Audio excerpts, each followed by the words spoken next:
ચાનો ગ્લાસ છે, પરંતુ ઘણા ઘર એવા છે કે જ્યાં રાત પડે આ ગ્લાસમાં કંઈક બીજું પીણું હોય છે. અને આજે મારે તેની જ વાત કરવી છે, દારૂના વ્યસન વિશે વાત કરવી છે. જે લોકો દારૂના વ્યસન છોડવા માંગતા હોય તેના માટે જ આ વિડીયો છે, અને જે લોકો છોડવા નથી માંગતા એ આ વિડીયોને સ્કીપ કરી શકે છે.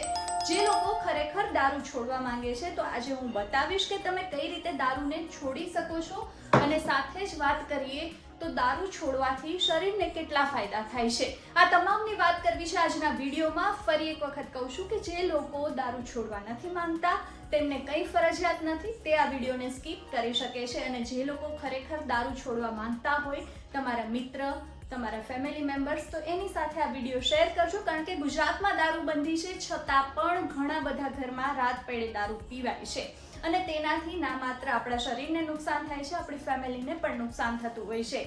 ફેશન હોય છે, પછી ક્યારેક શોખ હોય છે, ને આ શોખ ક્યારે આદત બની જાય તે આપણને ખબર નથી હોતી, ને આદતના ખરાબ પરિણામ સમગ્ર પરિવારે ભોગવવા પડતા હોય છે.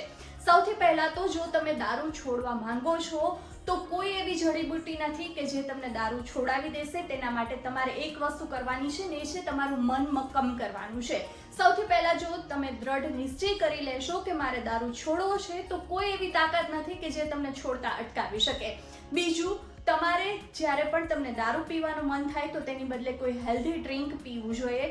જેમ કે તમે હર્બલ ટી પી શકો છો, ગ્રીન ટી પી શકો છો, બ્લેક ટી પી શકો છો, બ્લેક કોફી પી શકો છો. તેનાથી પણ તમને જે તલપ લાગી હશે તેમાં ફાયદો થશે. ત્રીજા નંબર પર તમારે સારી એવી ઊંઘ લેવાની છે. જો પૂરતી ઊંઘ લેશો તો પણ તમને ધીરે ધીરે વ્યસન તમે છોડી દકશો. હા, મન મક્કમ જરૂર રાખવું પડશે. તમારું મિત્ર વર્તુળ પણ જો આ પ્રકારનું હોય તો મિત્ર વર્તુળ પણ બદલી દેજો. કારણ કે ઘણી વખત દેખાદેખીમાં પણ આપણે કરતા હોઈએ છીએ આ પ્રકારના વ્યસનો. ક્યારે અપનાવી લેતા હોય છે તે ખબર નથી હોતી. સારું ડાયટ લેવાનું રાખજો. જો દિવસભર તમે સારું ડાયટ લેશો તો પણ દારૂને તમે છોડી શકશો. અને કસરત કરવાનું પણ જીવનમાં એક નિયમ બનાવી દો. હવે જો તમે દારૂ છોડો છો તો તમને કયા કયા ફાયદા થાય છે? સૌથી પહેલા તો જે અલગ અલગ પ્રકારના કેન્સર થાય છે એનો ખતરો તમારા પર નહીં રહે. સ્વાદુપિંડનો કેન્સર છે, કિડનીના કેન્સર છે, લીવરના કેન્સર છે, આંતરડાના કેન્સર છે. આ સિવાય પણ જે આપણા શરીરના ઓર્ગન છે એમાં ઘણા બધા કેન્સર થતા હોય છે. લોહીનું કેન્સર જે સૌથી વધારે થતું હોય છે, અને હવે ધીરે ધીરે ઇન્ડિયા છે કેન્સર કેપિટલ તરફ આગળ વધી રહ્યું છે, ત્યારે આ ખતરો તમે જો કોઈ વ્યસન નહીં હોય તો ટળી શકશે. બીજા નંબરમાં તમને થાક નહીં લાગે. ત્રીજા નંબરમાં તમને પૂરતી ઊંઘ આવશે. વજન પણ ઘટવા માંડશે, કારણ કે ઘણા બધા લોકો એવા છે જેમને દારૂનું વ્યસન છે ને તેમનું વજન વધવા માંડતું હોય છે. ખાસ કરીને જે ફાંદ હોય છે, આગળનું પેટ હોય છે, એ બહુ બહાર આવી જતું હોય છે, ને એને કારણે ઘણીવાર શરમ પણ અનુભવતા હોય છે. તો આ સમસ્યાથી પણ તમે છુટકારો મેળવી શકશો.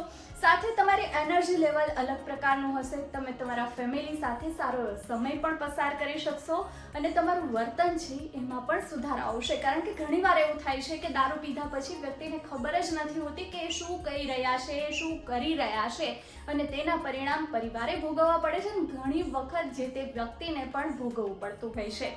એટલે જો તમે આટલી વસ્તુ અપનાવશો તો દારૂને અલવિદા કહી શકશો અને એક હેલ્ધી જીવન જીવી શકશો.